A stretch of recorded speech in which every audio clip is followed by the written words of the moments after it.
What's going on, guys? Welcome back to the channel, and today I'm going to give you guys my full thoughts on Sphinx Signature by the House of Sphinx, guys.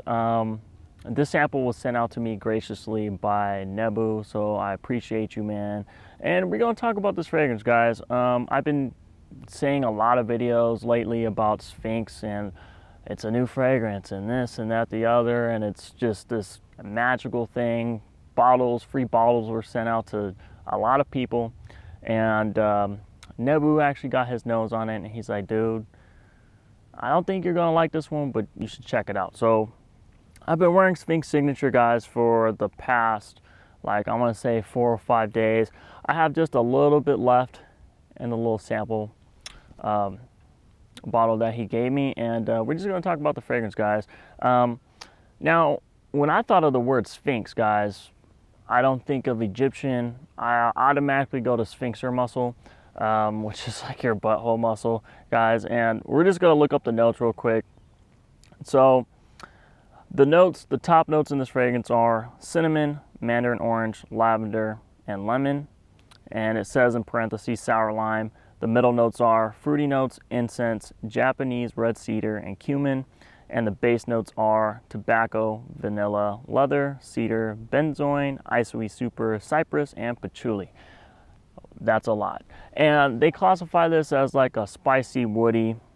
I'm gonna let you guys know what I really think of this fragrance. Now, this is an Extrait de Parfum, and this is a sister company of Alexander fragrances. You guys know what I think of Alexander fragrances. Some of them are good, some of them are not so good. But it's pretty much a clone house. This is their original creation, and we're gonna go ahead and spray a little spray on my hand here just to get the opening notes, and I have the dry down right here on this tester strip. So, guys, I really don't like this fragrance. What I get up top is this syrupy, almost fizzy soda grape kind of sweetness. It's really syrupy sweet, and it almost reminds me of a McDonald's ball pit, and there is this weird sticky vibe about this fragrance, guys. And you're like, why do you say it reminds you of a McDonald's ball pit? All right, and if any of you guys remember as a kid, I used to play in the ball pit at like a McDonald's or a Burger King or whatever. They had the playpens, right?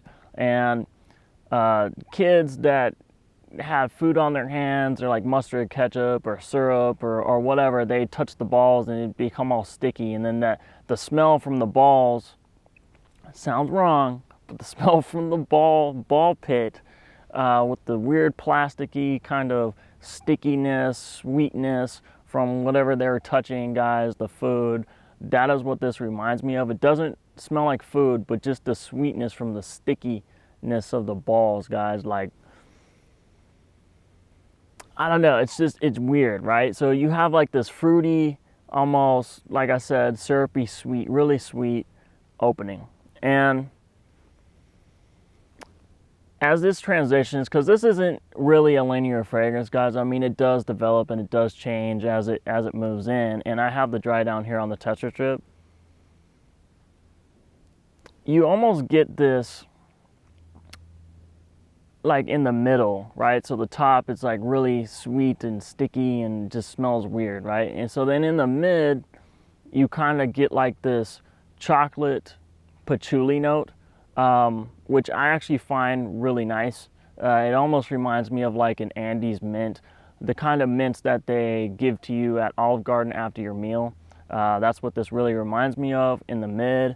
And along with the fruity, sticky, weird plastic vibe that you get in the beginning, it kind of moves down into the mid. But the mid is really where the patchouli shines, in my opinion. It's really, really nice, but it's also, there is this undertone of like the syrupy, sweet maple weirdness, guys.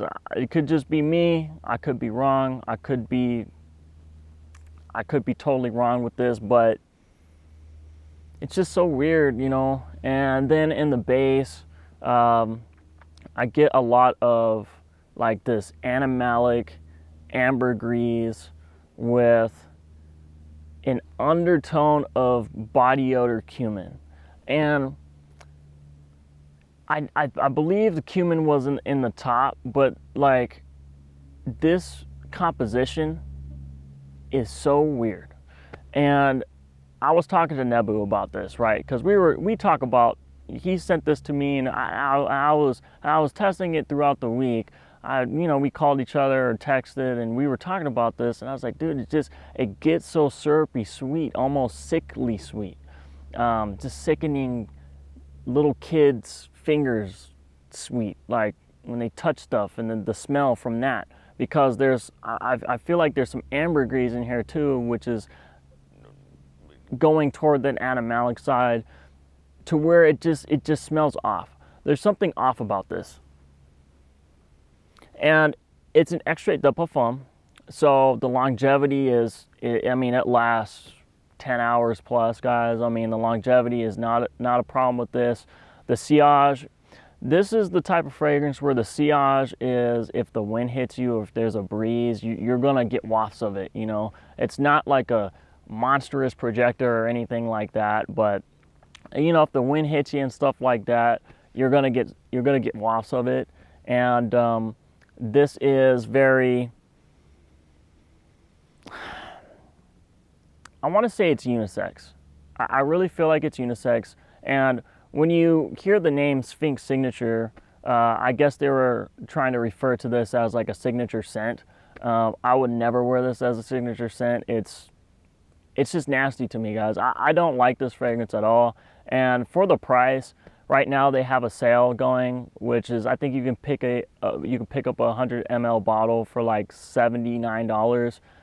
Just save an extra $40, guys, and get a tester of some other niche fragrance, guys. I mean, this stuff is, it's just nasty to me. And I know this one's been hyped up. People love it. Of course they love it because they've been sent a free bottle, guys. I don't like this fragrance at all. I will say though, if you like fruity, sweet, syrupy sweet, sticky sweet kind of deals that are kind of unique, because this fragrance is kind of unique, guys. I've never smelled anything like this, and I hope I never smell anything like this again, because it is so unique to where it's just weird. It changes weird, and it's not linear at all. I mean, it does change. It is very complex, in my opinion. The only thing I like about this fragrance is that chocolate patchouli type of chocolate dinner mint smell that I was talking about earlier. But oh, and let's talk about the bottle real quick too. The bottle looks really cheap. It kind of looks like an Ancre Noir bottle, except I like the Ancre Noir bottles way better because it's black. It's got a wooden cap on top, and I do believe the Sphinx Signature does have a wooden cap, or it's a black cap, but the bottle's green. It's got some cartoonish looking Egyptian thing on the front. I mean, it just looks a little tacky, guys. I really hate hating on fragrances, but this one really, I don't like it. It doesn't jive with me. It's way too sweet. The composition is weird. The notes are weird, guys. It just comes off weird, and that could just be my skin. But thank you so much, Nebu, for sending the sample out. I really didn't enjoy wearing this one, but I'm glad I got a review out for you guys. So thank you guys so much for watching the channel. I'm your host, Dr.Goo.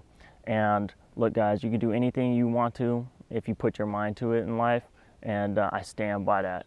So look forward to some more videos, guys. I got the Conium by Otto Perezzi First Impressions coming up. I haven't even smelled that one. I got a new fragrance coming in by the House of Rogue Perfumery, so I know all of my fougere lovers out there, very manly men out there, you guys are gonna love that one. But anyway, guys, I'll catch you later. Thank you so much for watching.